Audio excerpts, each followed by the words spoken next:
एक झूठी औरत के साथ कब्र में ऐसा क्या हुआ जिसे देखकर कितने ही लोग इस्तगफार का विर्द करते हुए सजदा रेज हो गए।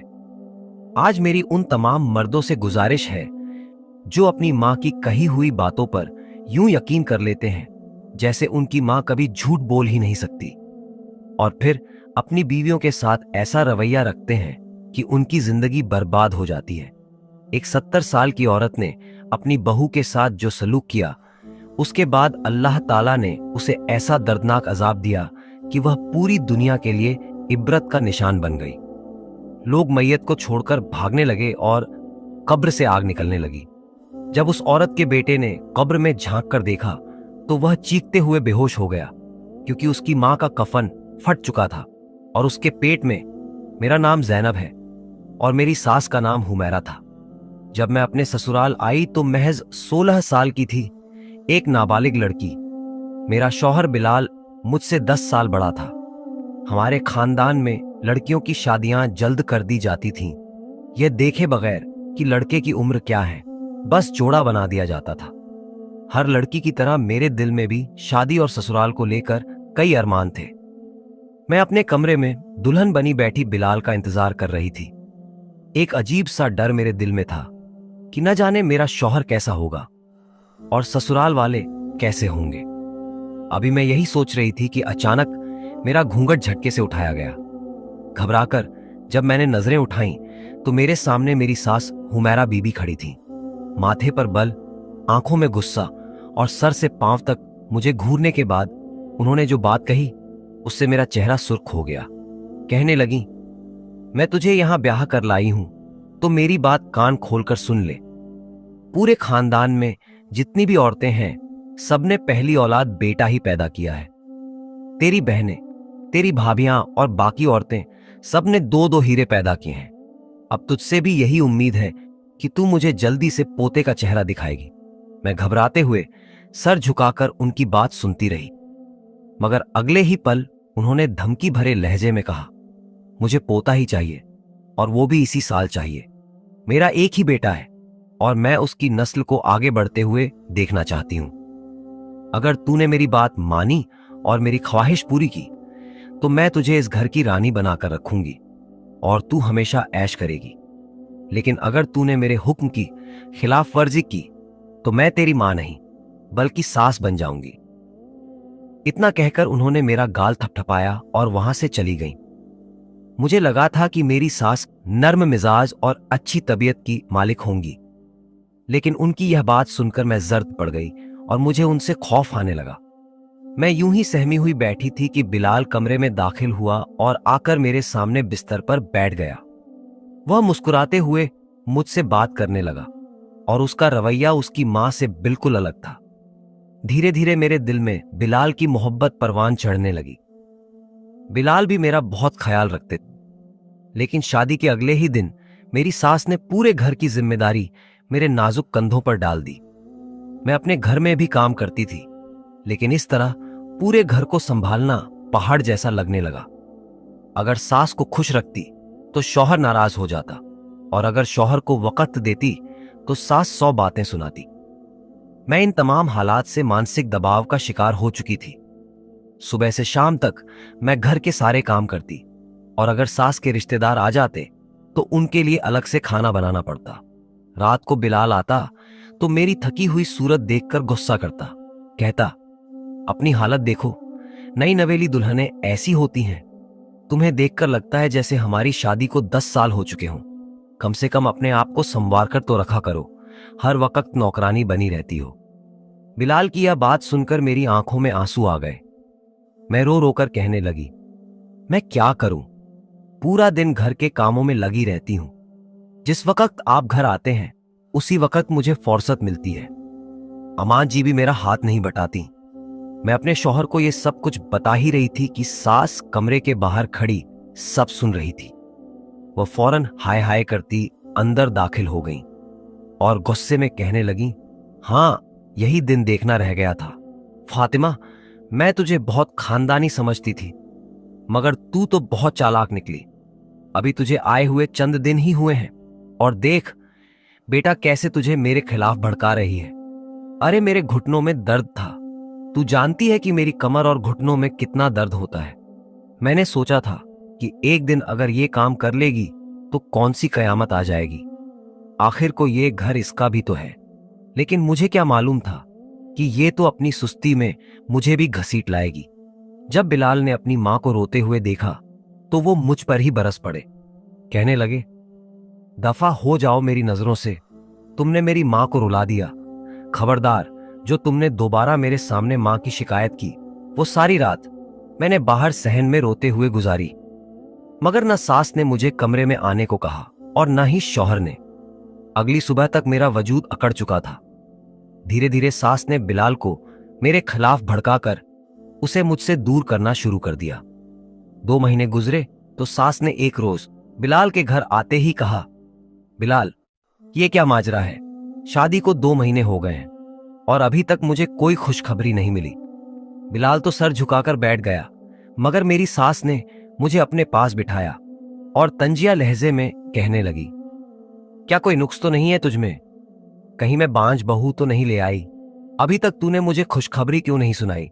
फिर धमकी देते हुए बोली, कल सुबह ही तू डॉक्टर के पास जाएगी और जाकर दवा लेकर आएगी, समझी? गलती से मैंने अपनी सास के सामने कह दिया, औलाद देना या ना देना तो अल्लाह ताला के हाथ में है। जब अल्लाह ने औलाद का आना लिखा होगा तब आ जाएगी। अभी तो शादी को सिर्फ 2 महीने ही हुए हैं। मेरी इस बात पर सास ने मेरी छोटी से पकड़ लिया। बालों से खींचते हुए मुझे अपने सामने करके कहने लगी, तेरी इतनी मजाल जो मेरे सामने जुबान चलाए। तू होती कौन है ये कहने वाली? मुझे अपने बच्चे की औलाद चाहिए और वो भी मेरे सामने, वरना 2 मिनट नहीं लगेंगे तुझे बिलाल से तलाक दिलवाकर इस घर से निकलवाने में। तलाक का नाम सुनकर मेरा वजूद कांप गया। मैं रोने लगी और बिलाल से कहने लगी, बिलाल, चलिए डॉक्टर के पास चलते हैं। मेरे इसरार पर बिलाल मुझे डॉक्टर के पास ले गए। तमाम टेस्ट ठीक आए और डॉक्टर ने कुछ दवाएं दे दी। कुछ महीनों बाद मैं हामिला, प्रेग्नेंट हो गई। सास बहुत खुश हुई और खुशी खुशी मुझे मिठाई खिलाते हुए बोली, मेरा पोता आने वाला है, मैं पोते की दादी बनने वाली हूं। मैं भी दिल ही दिल में दुआ कर रही थी कि अल्लाह करे मेरी पहली औलाद बेटा ही हो, वरना मेरी सास तो मेरा जीना हराम कर देगी। सास के कहने पर मैं भी पोते का तस्वुर कल्पना करती थी, मगर जब रात को कुरान पाक की तिलावत करके सोती तो ख्वाब में मुझे एक बेहतरीन हसीन लड़की नजर आती। वो इतनी खूबसूरत थी कि मैं उसे अपनी गोद में लिटाकर लोरियां दे रही होती और उससे प्यार कर रही होती। सुबह मैंने ये ख्वाब हंसते हुए अपने शौहर को सुनाया, मगर उसके चेहरे पर बल पड़ गए। वो कहने लगा, ये क्या बकवास कर रही हो? खबरदार, जो अम्मी के सामने बेटी का जिक्र भी किया। तुम जानती हो ना कि अम्मी वैसे ही बेटी के नाम से चिढ़ती हैं। वो सिर्फ और सिर्फ पहली औलाद बेटा देखना चाहती हैं। बस ये दुआ करो कि बेटा हो जाए, अम्मी खुश हो जाएंगी। मैं चुप सी होकर रह गई। 5 महीने गुजरे तो सास मुझे सीधा डॉक्टर के पास ले गई। अल्ट्रासाउंड करवाया तो डॉक्टर ने बताया कि मैं जुड़वा बच्चों की मां बनने वाली हूं। यह सुनकर सास की खुशी की कोई इंतहा न रही। वो फौरन मुस्कुराते हुए कहने लगी, खैर से मेरे 2 पोते एक साथ आने वाले हैं। मगर डॉक्टर ने अगला जुमला कहकर उसकी खुशी को मिट्टी में मिला दिया। डॉक्टर बोली, अम्मी जी, पोते नहीं बल्कि पोटियां। दरअसल आपकी बहू 2 शहजादियों को जन्म देने वाली है। यह सुनते ही सास का चेहरा बिगड़ गया। मैं भी सहम गई, मगर मेरा दिल तो खुशी से झूम उठा था कि मैं 2 बच्चियों की मां बनने वाली हूं। काश कोई मेरी सास के दिल से ये फितूर बुरे ख्याल निकाल पाता। वो बिल्कुल खामोश हो गई। मेरी तबीयत काफी खराब थी, इसलिए डॉक्टर ने कुछ दवाएं दी और कहा कि जब तक डिलीवरी नहीं हो जाती ये दवाएं जरूर खानी होंगी, ताकि बच्चों की सही तरक्की हो और किसी तरह की पेचीदगी ना हो। मगर मेरी सास इतनी जालिम निकली कि उसने वो दवा लेकर ही न दी। कहने लगी, मेरे बेटे के पैसे इतने फालतू नहीं हैं। वो कोई हराम का माल नहीं कमाता जो तुझ पर उड़ा दे। एकदम से उसने मुझसे अपना रवैया बदल लिया और मुझे घर ले आई। घर आते ही उसने बिस्तरों की चादरें, पर्दे और अपने और बिलाल के सारे कपड़े निकालकर कपड़ों का ढेर लगा दिया। वॉशिंग मशीन भी अलग कर दी और कहने लगी, ये सारे कपड़े जल्दी से धोकर छत पर सुखा कर आ। मुझे शाम से पहले ये सारा काम खत्म चाहिए। मेरी तबीयत खराब थी। मैं रोते हुए कहने लगी, अम्मी, मेरे साथ ये जुल्म मत करो। मैं इतना सारा काम कैसे करूंगी? मेरी हालत पर रहम करो। मगर सास को कहां रहम आने वाला था। मैं रोते हुए कपड़े धो रही थी। भूखी थी, दिन भर कुछ खाया नहीं था और चक्कर आने लगे थे। सास की नफरत और हकारत इतनी बढ़ गई थी कि वो बिल्कुल फिरौन बन बैठी थी। मैंने सास की नजरों से बचकर बिलाल को फोन मिलाया। बिलाल उस वक्त नौकरी पर था। 2 बैल के बाद उसने मेरा कॉल उठा लिया। मैं रोते हुए बिलाल से कहने लगी, जल्दी से घर आ जाइए। अम्मा मेरे साथ अच्छा सलूक नहीं कर रही। अभी ये अल्फाज मेरे मुंह में ही थे कि मेरी सास ने मेरे हाथ से फोन खींच लिया और कहने लगी, बेटा, आते हुए दाल सब्जी लेते आना। और फिर खुद ही फोन बंद कर दिया। फिर गुस्से में मोबाइल उठाकर फर्श पर दे मारा और मोबाइल टुकड़े टुकड़े हो गया। एक थप्पड़ मेरे गाल पर रसीद करके कहने लगी, बड़ी हिम्मत आ गई है तुझमें। मेरी शिकायत मेरे बेटे से लगाएगी। जिस तरह खुद मनहूस है वैसी ही बेटियां पैदा करके देने वाली है। अगर मुझे पता होता तो कभी भी तुझे ब्याह कर न लाती। अब देख मैं बिलाल से कैसे तेरी तलाक करवाती हूं। गुस्से से मुझे दबोच कर बाहर ले आई और बोली, उठाइए सारे कपड़े और छत पर डाल कर आ। मैं रोते हुए कहने लगी कि मैं सीढ़ियां कैसे चढ़ूंगी।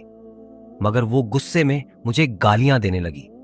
जैसे तैसे मैंने कपड़ों को टोकरी में डाला और धीरे धीरे सीढ़ियां चढ़ने लगी।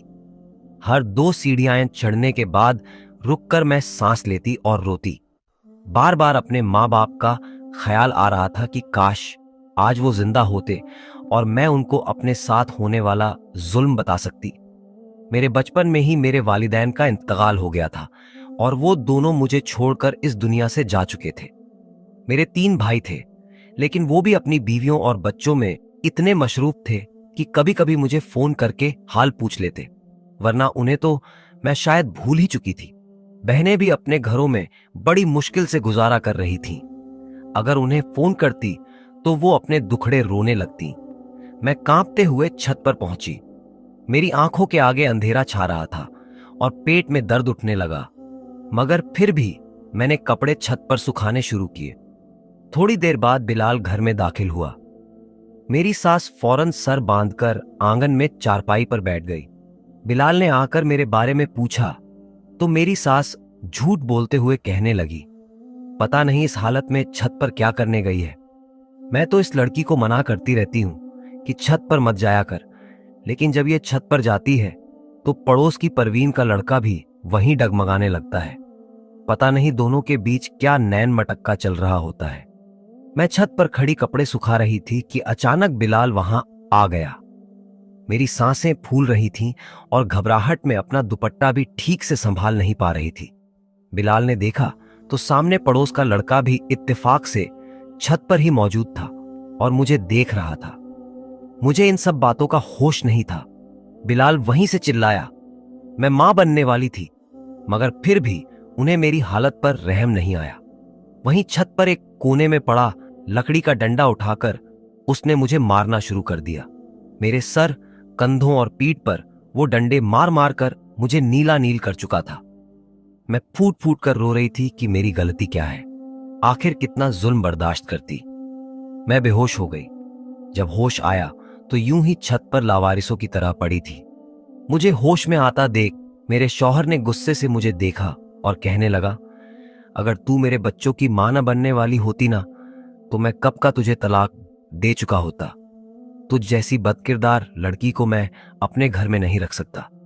मैं रोते हुए उनके सामने हाथ जोड़कर अपने होने वाले बच्चों की कसम खाकर कहने लगी, मैं कसम खाकर कहती हूं, मैंने आपकी अमानत में कोई खयानत नहीं की। मेरी तबीयत खराब होने के बावजूद आपकी अम्मा ने मुझे छत पर जाकर कपड़े सुखाने को कहा था। मेरी खराब तबीयत देखकर आखिरकार बिलाल को कुछ रहम आ ही गया।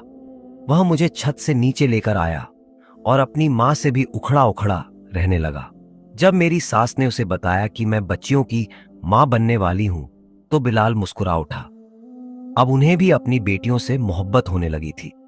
सिर्फ अपनी मां के डर से वह इजहार नहीं करते, लेकिन अपनी मां के इस जालिमाना रवैये पर उसने साफ अल्फाज में कह दिया, लड़का हो या लड़की, मुझे इससे कोई फर्क नहीं पड़ता। दोनों ही मेरे जिगर के टुकड़े होंगे। मैंने ही इन्हें पालना है और ये अपना रिज्क अपने साथ लेकर आएंगी। जिसने मुझे बेटियां दी हैं वही बेटा भी देगा। अपने शौहर को यूं बदलते देख मेरे दिल में कुछ सुकून सा उतर आया। ऐसे ही वक्त गुजरता गया और फिर मैंने 2 बच्चियों को जन्म दिया। एक तो सेहतमंद थी मगर दूसरी काफी कमजोर थी। मेरी सास ने न तो कभी मेरी बच्चियों को उठाया और न ही उन्हें करीब से देखना गवारा किया। उल्टा जिस रोज मैं अस्पताल से अपनी दोनों बच्चियों को लेकर घर पहुंची, मेरी सास आंगन के बीचों बीच सर बांधे ऐसे खड़ी थी जैसे बेटियां नहीं, घर में कोई जनाजा दाखिल हो रहा हो। शौहर के सामने तो मेरी सास का रवैया फिर भी थोड़ा बेहतर हो जाता था, लेकिन शौहर के जाते ही वह झोलियां उठाकर मुझे और मेरी बच्चियों को बद्दुआएं देती रहती। वो यही कहती, तुम तीनों डायन हो, तुम तीनों ने मेरे बेटे को मुझसे छीन लिया है, तुम तीनों ने मेरी जिंदगी को अजाब बना दिया है। मैं चुपचाप उनकी हर बात सुनती रहती। एक रोज मेरी दोनों बच्चियां बेड पर लेटी सो रही थी और मैं नमाज अदा कर रही थी। तभी सास की आवाज आई। वह चीख कर कह रही थी, मुझे भूख लगी है, आकर रोटी बनाकर दे दो। मैंने पहले ही उन्हें बता दिया था कि मैं नमाज पढ़ रही हूं, लेकिन इसके बावजूद वह लगातार चिल्लाती रहीं। यह समझकर कि मैं सो रही हूं, वह हाथ में डंडा लेकर कमरे में दाखिल हुई। मेरी दोनों बच्चियां उनकी चीख पुकार से जाग चुकी थीं। सास ने मुझे नमाज पढ़ते देखा तो बजाय बच्चियों को चुप कराने के, वह गुस्से में उनकी तरफ बढ़ी और डंडा उनकी टांगों पर दे मारा। इतनी जोर से उन्होंने मारा कि उनकी चीखें आज भी याद करती हूं तो मेरे दिल से आह निकलती है। मैं वहीं जाए नमाज पर बैठकर रोने लगी, लेकिन नमाज नहीं तोड़ी। नमाज मुकम्मल करने के बाद जब मैं उठी तो मेरी बच्चियां नील नील हो चुकी थीं। अब मेरे सब्र का पैमाना लबरेज हो चुका था। आखिर मैं कब तक उनकी उम्र का लिहाज करती। अब तक मैंने उन्हें बड़ी उम्र की औरत समझकर लिहाज किया था कि वह रिश्ते और मकाम में मुझसे बड़ी हैं, इसलिए मुझे उनका एहतराम करना चाहिए। लेकिन आज मेरा सब्र जवाब दे गया था। मैं गुस्से में बाहर निकली और कहने लगी, ये क्या किया आपने? आप इंसान हैं या शैतान हैं? एक बार भी आपको मेरी बच्चियों पर रहम नहीं आया। तुम जैसी औरत तो औरत कहलाने के लायक ही नहीं है। ऐसी भी क्या नफरत थी कि इंसान अच्छे बुरे की तमीज ही भूल बैठा। इतना कहकर मैं अपनी सास को गर्दन से पकड़ चुकी थी। मैं नहीं जानती मुझ में इतनी हिम्मत कहां से आई, मगर मैंने अपनी सास को जोर से पीछे धक्का दे दिया और वह जमीन पर गिर पड़ी। यह शायद मेरी बदकिस्मती थी कि बिलाल उसी वक्त घर में दाखिल हुआ। घर में दाखिल होते ही उसने यही मंजर देखा कि मैं अपनी सास को मारकर गिरा रही हूं। वह गुस्से से आगे बढ़ा और मेरी सास को तो मौका मिल गया। रोते हुए वह अपने बेटे के सीने से लग गई और फूट फूट कर कहने लगी, देख तेरी बीवी मुझ पर कैसे जुल्म कर रही है। मेरी तो किस्मत ही फूटी थी जो इसे बहू बनाकर लाई। मैं बिलाल को रोते हुए कह रही थी, देखो दोनों बच्चियों को कितने जालिम तरीके न अरीके से मारा है तुम्हारी मां ने। मगर बगैर मेरी कोई बात सुने बिलाल मुझे तलाक दे चुका था। तलाक देकर कहने लगा, दफा हो जाओ इस घर से, तुम्हारा अब इस घर से कोई लेना देना नहीं है। तलाक के लफ्ज सुनते ही मेरा वजूद जैसे ठंडा पड़ चुका था। बिलाल से मेरा रिश्ता खत्म हो चुका था। मैंने अपनी झकमी बच्चियों को उठाया और रोते हुए बिलाल से कहा, एक आखिरी बार इन बच्चियों को देख लो, इनकी टांगें जख्मी हैं। मैं झूठ नहीं बोल रही हूं। मगर बगैर मेरी कोई बात सुने बिलाल घर से बाहर चला गया। मैं अपनी बच्चियों को लेकर सीधा अस्पताल पहुंची। अस्पताल पहुंचने के बाद मैंने अपने भाइयों को फोन कर दिया। कुछ देर बाद ही मेरे भाई वहां पहुंच गए, जिनके सीने से लगकर मैं बताने लगी कि मेरे शौहर ने मुझे किस तरह तलाक दे दी। मेरी सास ने मुझ पर बेइंतहा जुल्म किए और मेरी जिंदगी बर्बाद कर दी है। डॉक्टरों ने जब मेरी बच्चियों का मुआयना किया तो कहने लगे कि मेरी वह बेटी जो काफी कमजोर थी, वह टांगों से हमेशा के लिए मजबूर हो चुकी है, वह कभी चल नहीं पाएगी। जबकि दूसरी बच्ची लड़खड़ाते हुए चलने के काबिल रह गई है। मैं अपनी दोनों बच्चियों को लेकर जब अपने मायके पहुंची तो दोनों भाभीियों ने माथे पर बल डालकर मेरा स्वागत किया। मेरी भाभियां मेरे भाइयों से कहने लगीं, अब ये यहीं रहेगी, इसकी दोनों बच्चियां तो बहुत छोटी हैं, इनके खर्चे, स्कूल की पढ़ाई, ये सब कौन करेगा? कल को इनकी शादी भी तो करनी होगी। ये सब कुछ आप तीनों भाई कैसे कर पाओगे? अपनी औलाद पालोगे या अपनी बहन की दो दो लड़कियां? अभी मुझे इस घर में आए हुए 1 घंटा भी नहीं हुआ था और मेरी भाभियां इस तरह की बातें कर रही थी। मैं रोने लगी। या अल्लाह, मजबूर इंसान का इस दुनिया में कोई भी नहीं है। जब मुसीबत आती है तो अपने भी मुंह मोड़ लेते हैं। मैंने जैसे तैसे करके अपना गुजारा शुरू किया। 10वीं जमात तक तो मैं पढ़ी हुई थी, इसलिए घर में बच्चों को ट्यूशन पढ़ाना शुरू कर दिया। और फिर मुझे सिलाई भी आती थी, तो मैंने लोगों के कपड़े सिल सिलाकर अपना और अपनी बच्चियों का खर्च चलाना शुरू कर दिया। अब मैं अपने भाइयों पर बोझ नहीं थी, अपना कमाकर खुद और अपनी बेटियों को खिला रही थी। मगर उसके बावजूद मेरी भाभियां मुझे बातें सुनाया करती थीं, क्योंकि मैं तलाक याफ्ता जो थी। हमारे समाज में तलाक याफ्ता औरत की कोई इज्जत नहीं करता। मेरे शौहर ने पलटकर न अपनी बच्चियों की बरली और न मेरी। कई बार जब मेरे भाई के बच्चे मेरी बच्चियों का मजाक उड़ाते और उन्हें मारते तो मुझे दिल्ली दुख होता, मगर करती भी क्या? यहां से कहीं और जा भी तो नहीं सकती थी। एक रोज मुझ तक यह खबर पहुंची कि मेरी सास ने बिलाल की दूसरी शादी करवा दी है और दूसरी शादी से बिलाल को अल्लाह ताला ने एक बेटा भी अता किया है। यह सुनकर मैंने एक गहरी सांस ली। अगर अल्लाह की जात चाहती तो मुझे भी बेटा दे देती और मैं आज बिलाल के साथ शायद हंसी खुशी जिंदगी गुजार रही होती। मगर शायद मेरी किस्मत में ये ठोकरें खाना लिखा था। धीरे धीरे वक्त आगे बढ़ने लगा। मैं जमाने की ठोकरें खाकर मजबूत हो गई। मगर वहीं दूसरी तरफ उस मोहल्ले की औरत जो मेरे ससुराल के पड़ोस में रहती थी और अक्सर अपनी बहन से मिलने यहां आती रहती थी, वो मुझे मेरे ससुराल की खबरें जरूर देती थी। एक रोज जब वो हमारे घर आई तो उसने मुझे बताया कि बिलाल की बीवी तो बड़ी तेज और चालाक औरत है।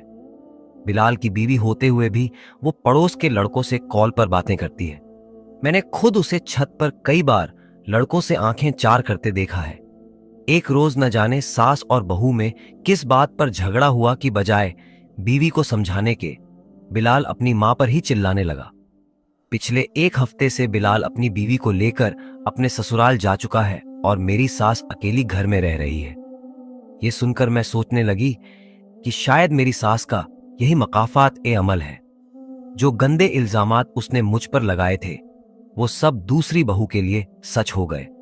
न सिर्फ इतना, बल्कि जिस बेटे की खातिर वो जीती मरती थी वही बेटा उसे छोड़कर चला गया। मेरी सास अपने ही बेटे के हाथों जलीलो ख्वार हो गई। फिर एक वक्त ऐसा भी आया जब मेरी सास का इंतकाल हो गया। कुलसूम बीबी को मरे हुए 7 दिन गुजर चुके थे, मगर किसी को खबर नहीं थी। पूरे मोहल्ले में बेहद गंदी बदबू फैलने लगी। इतनी गंदी कि किसी को समझ नहीं आ रहा था कि ये बदबू कहां से आ रही है। खाकरूबों को पैसे देकर मोहल्ले की नालियों की सफाई करवाई गई, मगर बदबू कम होने का नाम नहीं ले रही थी। जब भी कोई कुलसूम बीबी के घर के करीब से गुजरता तो बदबू बर्दाश्त के बाहर हो जाती। आखिरकार मोहल्ले वालों ने बिलाल को फोन किया। जब घर खोलकर देखा गया तो अंदर कुलसूम बीबी मरी पड़ी थी। सुनने में आया कि उसे मरे हुए 6-7 दिन हो चुके थे। कमरे के फर्श पर उसकी लाश पड़ी थी और जिस्म में कीड़े पड़ चुके थे। चेहरे और आंखों से कीड़े उसे खा रहे थे और जिस्म का गोश्त बाहर निकल आया था। यह मंजर बड़ा ही हौलनाक था। पूरे मोहल्ले में ऐलान कर दिया गया कि कुलसूम बीबी का इंतकाल हो चुका है। लोग जमा होने लगे, लेकिन मैयत इतनी खराब हालत में थी कि उसके करीब जाना मुश्किल हो गया। जो भी मैयत के पास जाता उसे उल्टियां आने लगती। इसीलिए कुलसूम बीबी को जल्द से जल्द दफना दिया गया। लोग जनाजे में भी शिरकत नहीं कर रहे थे और जो हुए वो बड़ी मुश्किल से सांस ले पा रहे थे। जब कुलसूम बीबी को कब्र में उतारा गया तो अभी बिलाल और गोरखन कब्र में मौजूद ही थे कि अचानक कब्र में आग भड़क उठी। बिलाल और गोरखन बाहर निकल आए। लोग डरकर भागने लगे और अफरात फरी मच गई। इससे पहले किसी ने ऐसा मंजर नहीं देखा था। हर कोई कहने लगा कि अल्लाह ताला का अजाब नाजिल हो गया है। बिलाल भी घबराया हुआ था। जब उसने आगे बढ़कर अपनी मां का हाल देखा तो वो बेहोश हो गया। कफन खुल चुका था, कुलसूम बीबी का पेट फट चुका था और एक बड़ा सा काला सांप उसके पेट से निकलकर उसे नोच नोच कर खा रहा था। लोग पहले तो घबरा गए, मगर फिर जल्दबाजी में कब्र पर मिट्टी डालकर उसे बंद कर दिया गया। कुलसूम बीबी ने मेरे और मेरी बच्चियों के साथ जो कुछ किया था वो किसी से छुपा नहीं था। लोग कब्रिस्तान में ही बात करने लगे कि इस औरत पर अपनी बहू पर जुल्म करने की वजह से अजाब नाजिल हुआ है। बिलाल ने जब ये सब सुना और अपनी मां का हाल देखा तो फौरन भागता हुआ मेरे पास आया। वो मेरे और मेरी बच्चियों के सामने घुटनों के बल बैठकर माफी मांगता रहा, क्योंकि कहीं ना कहीं उसे डर था कि जो कुछ उसकी मां के साथ हुआ वो उसके साथ भी ना हो। अल्लाह की लाठी बेआवाज होती है और वो बेहतरीन इंसाफ करने वाला है। कुलसूम बीबी ने जो कुछ किया उसकी सजा उसे दुनिया में भी मिली, कब्र में भी और आखिरत में भी। अल्लाह ताला ने कुलसूम बीबी को रहती दुनिया तक इबरत का निशान बना डाला। उसके बाद बिलाल ने हर महीने मुझे और मेरी बच्चियों को खर्चा भेजना शुरू कर दिया। न सिर्फ ये, बल्कि उसने अपना आबाई घर भी मेरे और मेरी बच्चियों के नाम कर दिया। बिलाल की दूसरी बीवी उसे छोड़कर चली गई और वो खुद भी अजीब व गरीब बीमारी में मुब्तला होकर इस जहान ए फहानी से कूच कर गया। लोगों का कहना है कि उसे खारिश की बीमारी हो गई थी। उसे इतनी खारिश होती थी कि वो अपने नाखूनों से अपना गोश्त तक नोच डालता था। ये बीमारी उसके लिए इस कदर जानलेवा साबित हुई कि उसने खुद को ही खत्म कर लिया। अल्लाह ताला ऐसे तमाम लोगों को हिदायत दे जो बिना किसी तहकीक के लोगों पर इल्जामात लगाते हैं और उनकी जिंदगी बर्बाद कर देते हैं। आपकी मां हो या बीवी, आपको हमेशा सोचना चाहिए कि कोई भी इंसान किसी भी वक्त कुछ भी कर सकता है। बदले की आग बहुत जालिम होती है। अल्लाह पाक हर किसी की बेटियों के नसीब अच्छे करे और जो इस तरह के हालात से गुजर रही हैं उनकी जिंदगी आसान कर दे। आमीन या रब उल आलमीन। कमेंट बॉक्स में आमीन लिखना ना भूलिएगा। शुक्रिया।